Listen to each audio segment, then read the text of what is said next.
Hello.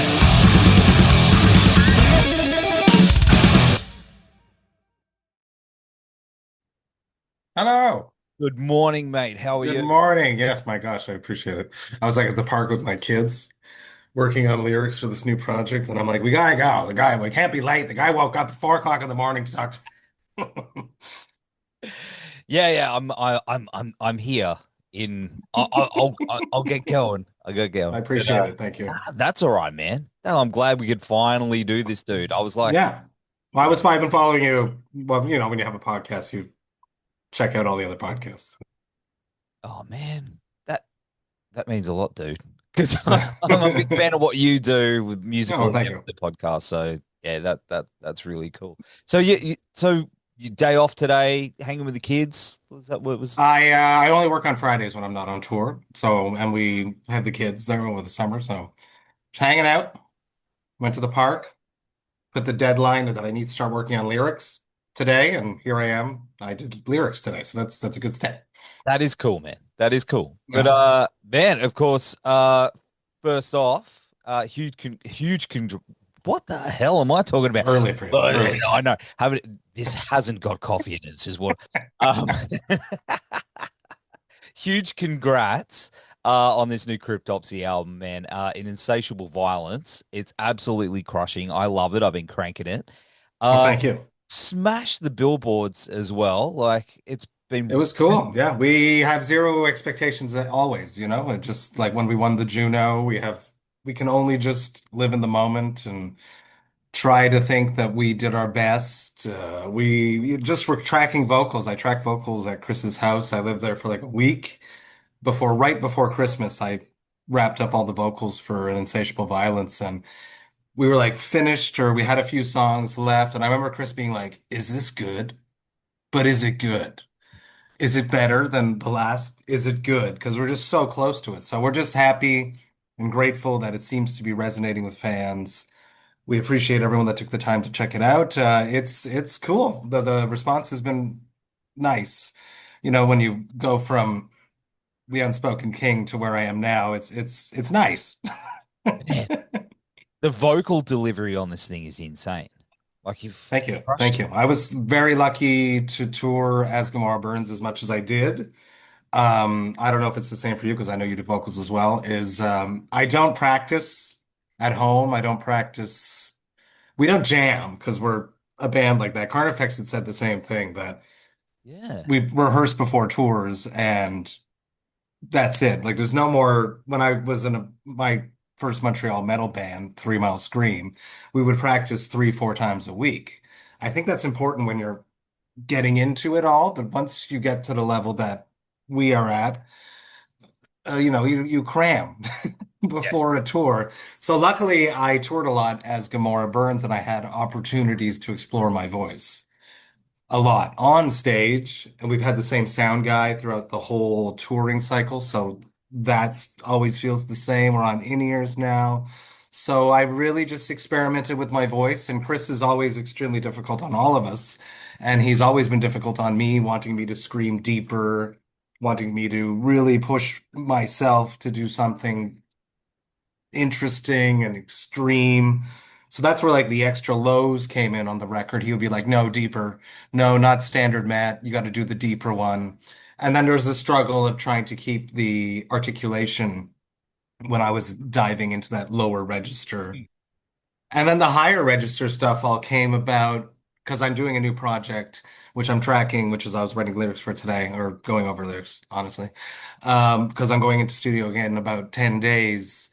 So that project has a lot more higher register vocals that came out during those demo sessions. So I dragged those in to As Gamora, but it only like clicked and really woke up about 3, 4 days into the recording process of An Insatiable Violence.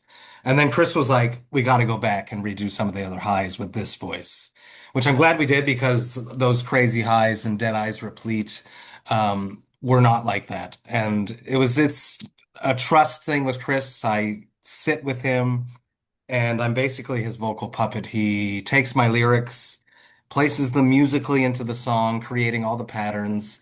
And we're this it's like a duo thing of where I trust him completely. It's to the point where it's a great experience, but it's never easy tracking vocals. It's extremely physically taxing, emotionally and mentally Yeah. taxing to the point where I do not like being in a studio. Uh, so I'm going there soon, and I have this apprehensive feeling about it. Man, I'm the same. Like I hate Mhm. recording.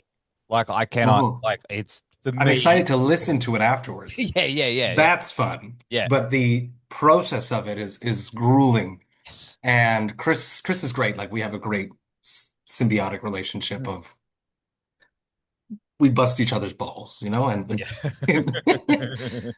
he's definitely he busts my balls in the studio, and I'm it's coming soon again, and I'm looking forward to it, but I'm also not.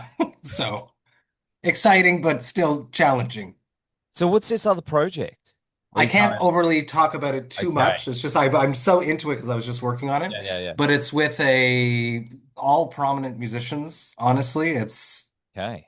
I don't want to say super group, but it's with people from other bands. Notably, someone that I've known for over 20 years, whose band is now on a hiatus from Montreal. He's a fantastic guitarist, and I'm excited to finally be collaborating with him. So it's basically his project, and I'm the vocalist, and he has a whole bunch of other really cool people involved. But drums are done, Yeah. guitars are done, vocals are next, and then other instruments as well.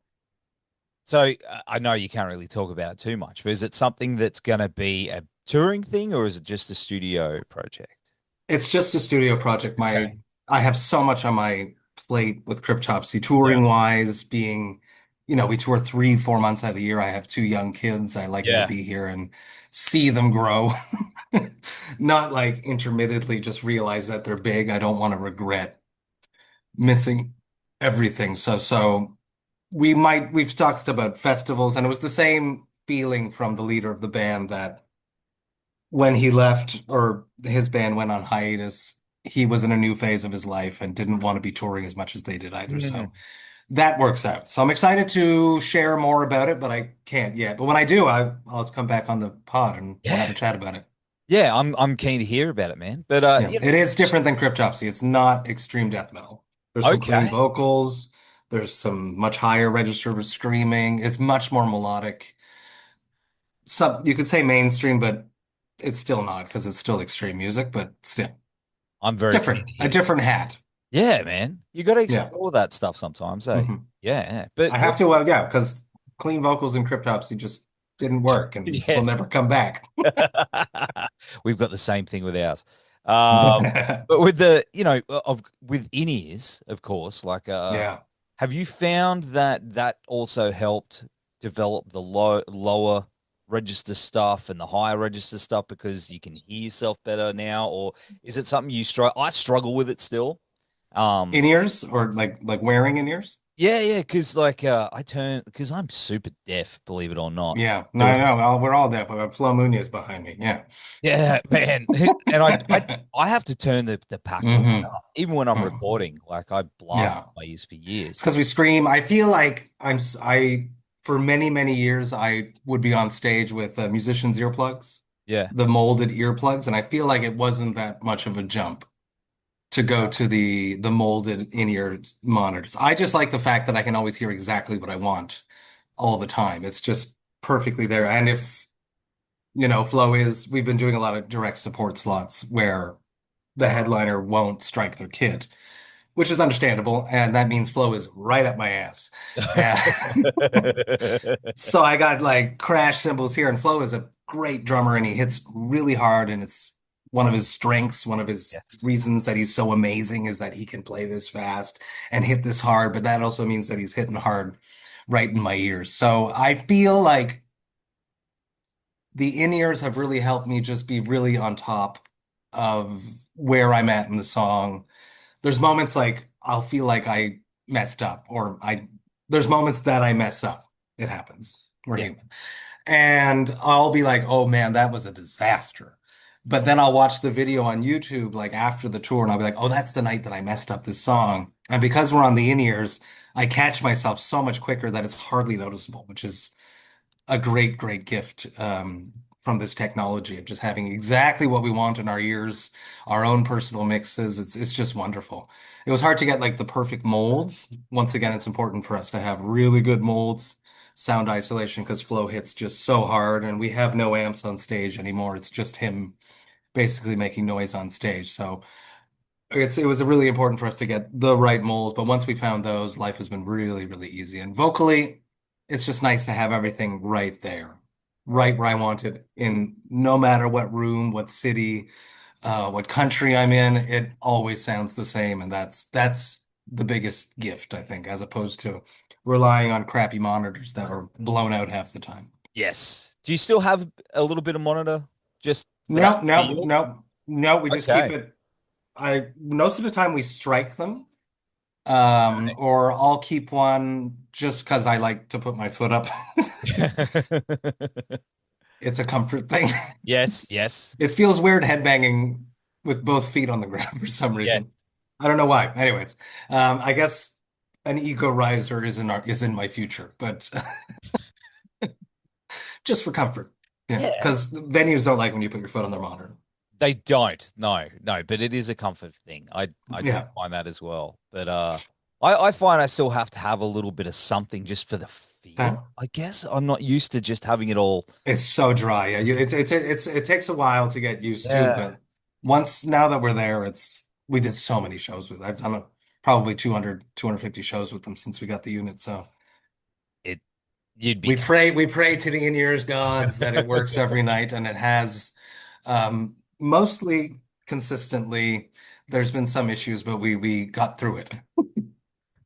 But and luckily we did have the in-ears because when we played Maryland Death Fest last year, we were doing Blasphemy, yeah, Made Flesh in its entirety, and the whole PA cut. But because we were on in-ears and our system still had power, the brain we call it, we yes. could still hear what was happening, so we kept playing. And then when it came back, the crowd was like, "Wow!" And Oh, everyone was impressed that we didn't stop. But the reality and the truth behind it is the fact that yeah. we could still hear ourselves. So thank you in your gods that day that kept rolling. So I've seen that go south real bad. I Yeah, when an was it? ear in your system goes down, oh, Oh man. it's yeah. I feel like we would probably have a really hard time doing a show without it nowadays. Yeah. Yeah, We yeah. would need our sound engineer is great, so we'd have to throw us like a monitor mix, but it would be a scary moment for a moment there. We would be very uncomfortable, I think. I saw who was it?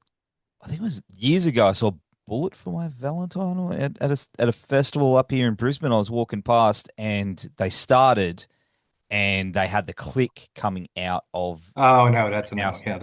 And that's and so but they were like because they see it like probably whole just hears normal for them, yeah, yeah, but the FOH had yeah. So mixed it all you wrong. could hear is Oh and my God. everyone's like, what the fuck is going on? We have Yeah, like little voices in our ears too, like little like countdowns things and like song titles. So people are always like, "Can I get a set list?" yeah, And yeah. I'm like, we don't use set lists. It's in our ears. Like lascivious, undivine is with this ridiculous AI voice there. Yeah, I'm gonna have to played the swine. I'm gonna get James to start doing that in ways.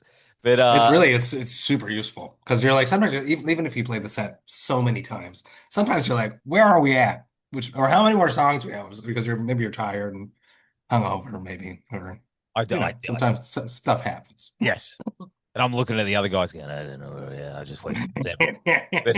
No, But no, it's been a very, very good upgrade to our shows for sure. That we can like start on a dime, which is amazing. No countings. no. But back to the of course, back to the album. The Thieves This of is what happens when two podcasters sit down and move yes. Yeah, yeah, together. yeah, yeah. And I'm a little groggy this morning. So No, no, you're doing bear great. You're with me. doing great. Thanks, man. Thanks, man. I'm trying. But of course, the running theme through the album is the darker side of social media. What inspired that for you? I had this crazy, crazy dream back in August of 2023. So even before As Gamora came out, I had the concept for the next record, which was relieving. So I had this dream about a person that's fixing a machine and working on this machine. And then at night, they strap themselves into this machine and the machine tortures them and they Yeah. love it. And they're just like loving the experience. But while they're loving it, and they're like analyzing this machine and seeing how can I make this even better? How can I get this machine to take me just to the brink without taking my life? So the next morning they wake up and they implement these changes. And then that night they strap themselves in and the cycle continues repeating itself. An insatiable violence. The name came to me in the dream. I woke up and I wrote it into my notepad on my phone. It was a little bit longer originally. It was an insatiable lust for violence and flow. Edited it down right before we dropped the record, basically, like right before we were tracking the record.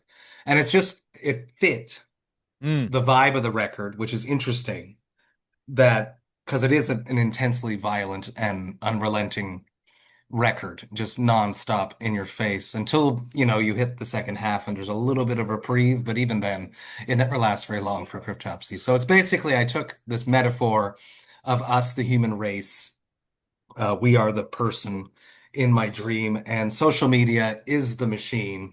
So us as the human race, we're constantly putting content out into the world, an idyllic fallacy version of ourselves that we present to the world. And whenever we present something out to them, we sit back and we look at the interactions that our posts have or our content has, Mm. and we analyze it and we try to see, is it getting enough interactions? What are the responses like? What are the comments like? If there's negative stuff, we're like, why is it negative?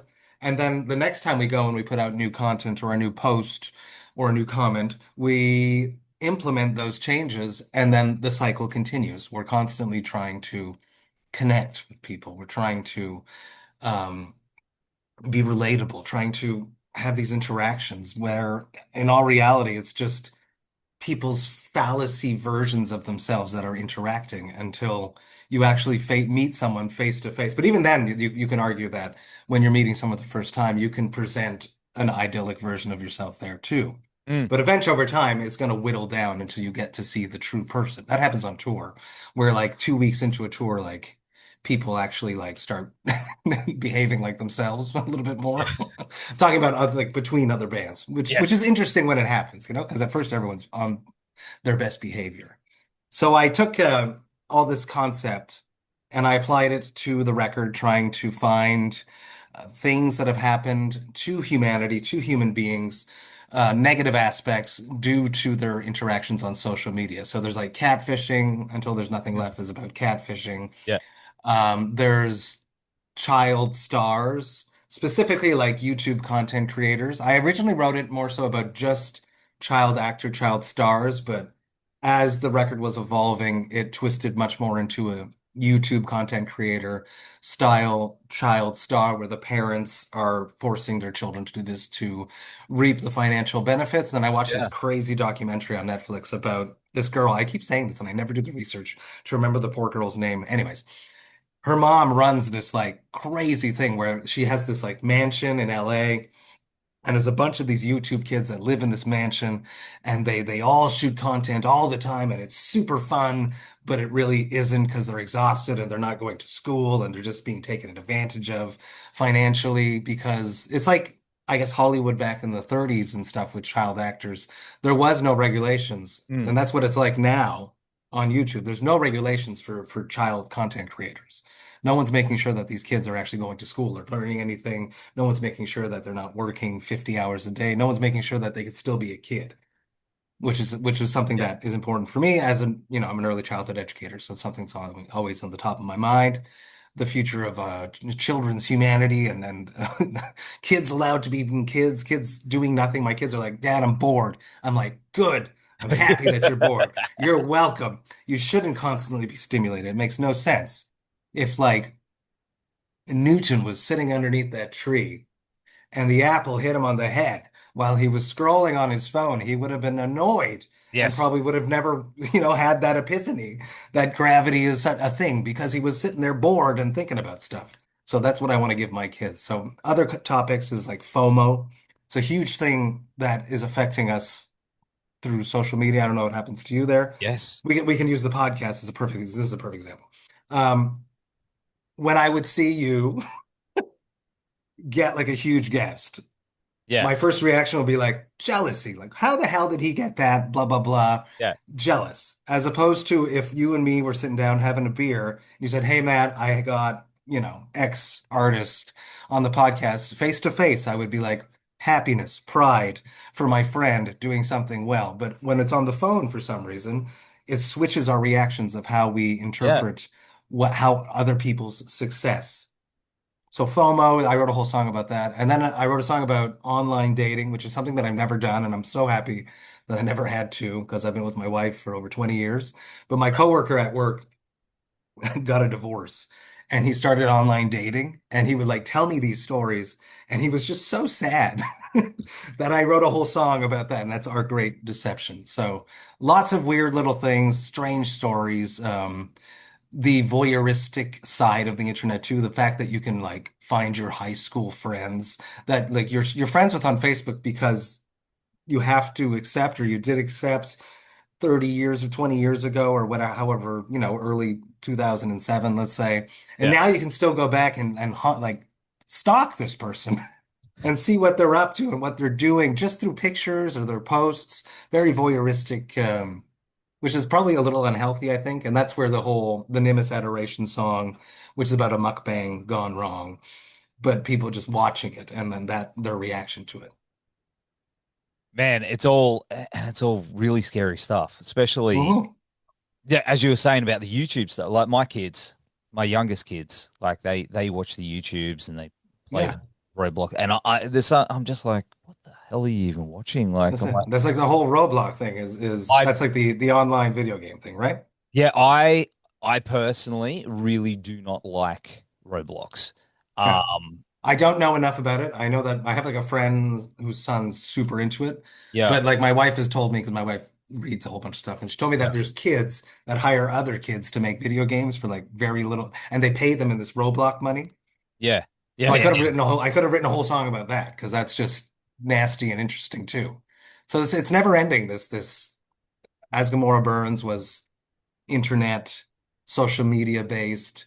This record is extremely social media based. Yeah.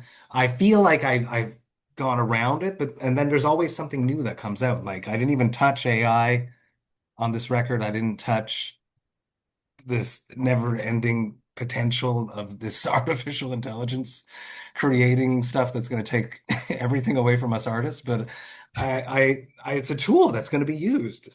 It's like Canva. Do you know what Yes. Canva is? I Yeah, wish yeah, when I yeah, was in school that there was Canva. You know how yeah. bad I was at making posters and stuff? How Yeah. much time it took me? Yes. Nowadays, you put in a few prompts and it's right there. And then ChatGPT does your homework. It's amazing. Very Yes. scary, interesting times that we're living in that I could probably write another two, three records about, but we'll see where everything takes me in the future. Well, have you got well, I there's do have a concept for the next record. I do. I can't talk about too much, but I went to see an amazing exhibit at the Museum of Civilization here yeah. in Montreal called Pointe à Calière. And there was this amazing exhibit about a topic I can't say too much that really inspired me. But it's extremely, I was talking to my wife about it last night, that it's almost too political for Cryptopsy to write a record about this because Okay. I don't want to divide fans based upon their beliefs. So I'm going to have to very carefully craft my way through it because we're not a politically charged band, and I don't think that it would be a wise move for the band to, after 30 plus years, all of a sudden put a stamp down into something that would be as divisive as Lord Worm versus Mike Yes. DeSalvo. No, no, I get that. I get that for sure. And man, you got Billy Strings and other Yeah, that was bunch of other cool. guests Yeah. on the Blasphemy Made Flesh reissue. That's wild, man. Like he's been talking about you guys. He is incredible. I literally got an email from him today, and it's from a member of his team saying that he wants to send us a bunch of merch, which is cool. That happened like an hour ago. Um, Blasphemy Made Fresh, the medley, we have been playing for years. Just this 8-minute medley. We wanted to play some Blasphemy songs, but the band was in a point where they didn't necessarily want to play all of Abigor. They didn't want to play all of Defenestration. So an easy way to hit that record was to create a medley and Yeah. perform a bunch of trap sections that we appreciate and we hope that everyone else did too. And I think the first time we did it was with Lord Worm. I think I could be wrong there. We played this huge festival outside of Montreal, and it was awesome. There was like 100,000 people. We played in between Marilyn Manson and Alice Cooper. I still don't believe Whoa, it to this day. Yeah, it that's was really wild. cool.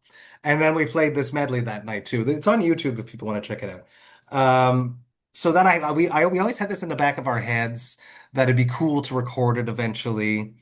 I was listening to the Jasta show probably 8 years ago, and he had Terrence Hobbs on. And Jasta being Jasta, was pitching ideas because that's what he does, right? His brain never stops. He's a smart dude. And he had pitched to Terrence, you should re-record Pierce from Within or another of the early Suffo records and get a bunch of guests. And I was like, oh, that's a good idea. And it's been an idea that I've been like just putting in the back of my mind until it came time for this. So we recorded Blasphemy Made Fresh, the medley, let's call it. Yeah. Actually, before I started tracking vocals for As Gomorrah Burns, I was there for a few days, and the first night that I got there, we tracked that song because we were going to include it on As Gomorrah Burns. And Charles Elliott from Nuclear Blast, Abysmal Dawn, he was our artist rep when we were at Nuclear Blast. And he was like, this is a bad idea. It ruins the whole flow of the record. Don't put it there. No, this is not working. So we kept it. And I started hitting up prominent up and coming extreme vocalists. Yeah. Everyone said yes. We chose specific people for specific reasons. Um, Deathcore is huge right now. Yes. And if you listen to like the breakdowns and Graves of the Fathers and other songs, um, there's a crossover there for sure of Cryptopsy and Deathcore fans if they haven't heard us as of yet. So we invited Johnny from Carcosa. We invited Ben from Shadow of Intent for that reason, hoping that some of their fans would get exposed to some Cryptopsy. We included really up and coming extreme death metal bands like Undeath, Stabbing, this brutal 90s sounding death metal that's been happening. Sanguisuga Bog is another example, but Devin is not on it. So that's why we included Alex and Bridget. And I just always loved Malika, and I thought it was so important. So I was happy I had Bridget, but I wanted to have female voices on this because I think it's just so important in this day and age that everything is equal Yes. and they are crushing. So Malika, I hit her up, and I was like, "Can you do that scream? Because it's a ridiculous scream. It's a scream that haunts me." And she nailed it. And then Billy was a drunk idea that just went the right way. He sent us a message, I think, while we were on tour, saying that we were both in Boise, Idaho, the same day, but he was playing an arena 40 minutes from our venue, which was much smaller than his arena. He sent over one of his crew to bring us a cake that night, and it was open cake surgery. It was like Halloween themed because it was close to Halloween at that point on that tour. And he bought all our merch. He wore the merch on stage that night in the arena, sent us videos of him like talking to the crowd about us playing across town, and he wished that he could be with us. He finished his set with Graves of the Fathers playing over the PA, and he headbanged. That's So so in a drunken idea, which a lot of some of the ideas that we've been doing that None So Cute and Bring Back Lord Worm, all these silly ideas that we've been doing is from like late night discussions that I wake up the next day and I'm like, that's still a good idea. So I sent him an email. I just sent him an email because luckily we were connected, yeah. and he was in. It was so easy because I was originally going to ask Dave Davidson. That was my original plan. Okay. Yeah. That was my original plan, but I just never got to it. And then, because we've had this for years, this track. I've had this track finished for at least 2 years, Wow. which is crazy. It just we had to wait for season to re-release and follow into the plan. Then get all the paperwork in order because certain artists are far bigger than us, and they have a lot of more people in their team that were making sure that everything was perfectly in order. So that took a bit of time too, but it all happened, and we're really happy. And he crushed the solo. All the vocalists did a fantastic job. I'm excited that new people are experiencing Cryptopsy, learning about Cryptopsy, and the most important thing is that we created this medley to honor Blasphemy Made Flesh. So it's an iconic record, and I'm happy that a lot more people are discovering it now. So hopefully, these deathcore fans are discovering this classic album through the medley, and then they'll go back and they'll listen to the original and discover Lord Worm's maniacal deliveries. I think it's a very good idea. I think it was, Thank yeah, you. Yeah, pushing things forward. Um, we're you know, trying. We're trying. When I dropped that, I was like, oh my always. God, I have no more ideas in my pocket. What am I gonna do? I gotta go drink beer with my voice. That's what Yeah, like, hey man, I get that. I get that. Of course, man, I hate how Zoom's running out of time on us. Sorry, man. But I was gonna say, Australia coming back. We're coming back. It's been a long time. We wanted to come back on the last album cycle, but it we were so close to Christmas. But now, funnily enough, we're also so close to Christmas when we're out there. Yes. It's just the way it is. It worked out. We're really excited to come back and play Australia. We had a great time last time with Dave Haley that brought us out last time. This time it's a different company, which I can't remember off the top of my head. But Samper Song, Slam Man Bookings hooked us up with a promoter in Australia, in New Zealand, and we are coming right before Christmas. Whether there was another Sin and Steel podcast, do you know? Yes. She had Yeah. a name for it. What were they? What there was a name for Cryptopsy, but that had to do with Christmas Topsy. I can't remember. We had to make merch. I can't remember now, but we're gonna make. I think I'm gonna make some Christmas merch Christmas because Topsy. it's just so close to Christmas. I'm like coming home and then like it's Christmas in 3 days, so I have to plan everything before I leave to make my wife happy. Uh, Yes. Hey, shout out to But it's Sin exciting Steel. to come back. It's exciting to come back. We had a great time last time. I've been told that it's selling very well. So if you do not have your tickets yet, people go and grab it because it's looking like some cities are probably going to sell out. So we're doing some meet and greets, I think, over there. It's going to be an interesting um, experience to be back because it's so cool to be down in Australia. Especially in summer. Yeah, We can't yeah, expect it's the our winter. winter. Yeah, Yeah, yeah, exactly. yeah, yeah. Like right now's our winter, and it's Yeah. freezing our asses off. Okay, no, I'm happy, You're man. We'll like need it. over We'll there. need it. Yeah. It's yeah, you'll come down, bring you, it'll be a good I'll time, bring man. some shorts. Yeah. Yeah, yeah, have a barbecue, have some beers. I'll see you in I'm person. in. Yes, Yeah, we'll it's gonna definitely be, hang out. yeah, man, it's gonna be a good time. And of course, one thing I did want to ask you about is you're putting Vox and Hops on hiatus as Correct. well. I dropped my 500th episode back. It's been probably a month now, 2 months ago, and I announced that that was going to be it for right now. It's been about a year that I've been thinking that I have to stop, that I'm just don't have the drive, the energy to give the podcast everything that it needed to be up to the level of quality and standards that I started with. Mm. And the Vox and Hops heads, which is what I call my listeners, deserve the best. So last summer, I was on tour with Death to All, and I remember having a deep conversation with my merch guy, Chad, who's the best, I love you, Chad. And we just through talking, it sort of just came out of me like, I think I'm going to stop the podcast. But then I came home and had a chat with Carl Sanders, funnily enough, for an episode and Mm. refound like some passion for another year.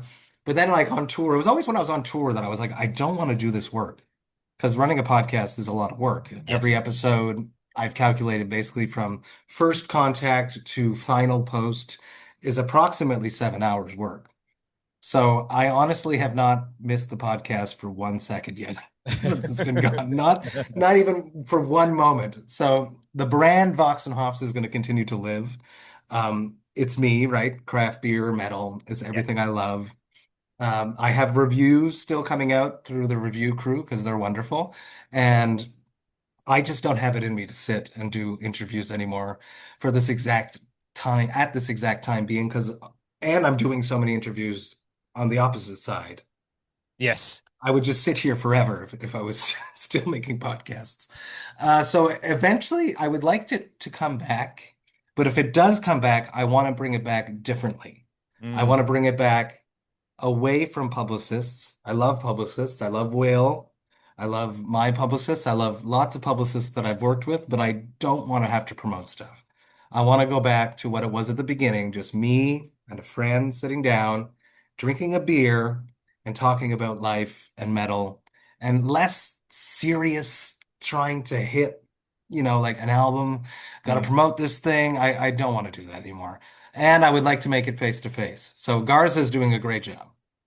See, I think that's Garza's just at the top right now in no shade to you, obviously, but he's crushing it. So I would love to, if I do bring it back, make it face to face in a studio, mm. but that's going to take time and investment and hope that hypothetically a Knot Fest or someone could pick me up too, because I am available for that, to be behind it. I would be interested in that. Okay. See, that's cool. And I do get it, man, because it is a lot of work, man. Like Hmm. I spend a lot of time on this, and I find that sometimes it does take away from my creativity with music, and Yeah. that's frustrating because I've hit the same point, man, where I'm like, oh, just I think I need to, like put it The on po- the pandemic the ice. pandemic was crazy because everyone was home. We could Yeah, talk to anyone we wanted. So that was like it was like being in a candy store. I was yeah, like I wrote like it was a crazy thing. I wrote Randy from Lamb of God, and he was like, "Yeah, I got this non-alcoholic beer. I got to promote it. I'll come on." And it's like stuff like that. yeah, Just yeah. like the crazy opportunities. And my life took off. The band is so busy. I just don't have all. There's not enough hours, and I got to rest because I am Yes, human. yes, And it's because important for us to be creative. But in yeah, order to be creative, as I spoke about earlier, you need to be bored.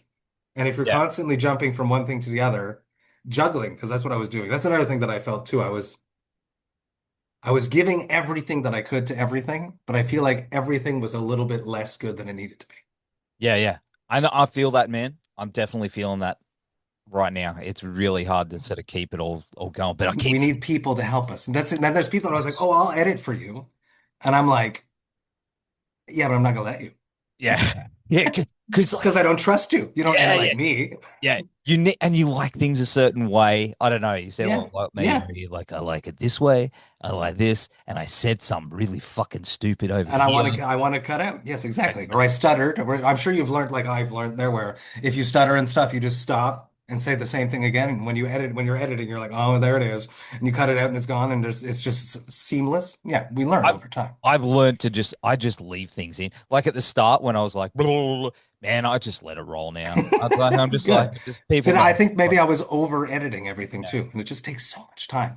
it I does. used to work 5 days a week and I had a window at work where I could work on podcast stuff, like during my break and stuff. Yeah, I yeah. don't have that anymore. I'm at home with the kids so much. I do not have that moment. And if I'm working on this, then I'm not with them. It's I hard. don't regret stopping at all. But I have gained a bunch of amazing things thanks to the podcast, like organizational skills, my insane email box. Back to the publicist. This is a good thing from Yes. publicists. If I want to talk to anyone, I can just type in any band name into my Gmail, and there's definitely some, the 6 degrees of separation is very, very, very small nowadays. So good, man. It's so good. But brother, I'm getting the tick down with Zoom because I don't pay them money. This is smart. See, I did. Actually, I just what's funny? I still have I got to cancel that. Thank you for oh, reminding me. there you go, cancel. I was just like, oh man, I put enough coin into it. But brother, it really means a lot that you jumped on this morning or today where you are. This has been a long time coming, and Yeah. someone that I'm I looking forward to seeing you in Brisbane. Be let's great. go, let's go, Yeah. dude. Let's have a beer. I'll give you Of one of. course. I'll buy you one of the local ones that you'll probably be like. Perfect. I mean, me very happy. It's a pleasure to come on. Brother, take care of yourself, and let's have a Christmas party. We'll see you soon. Heck yes. Have a good day. See you, bro.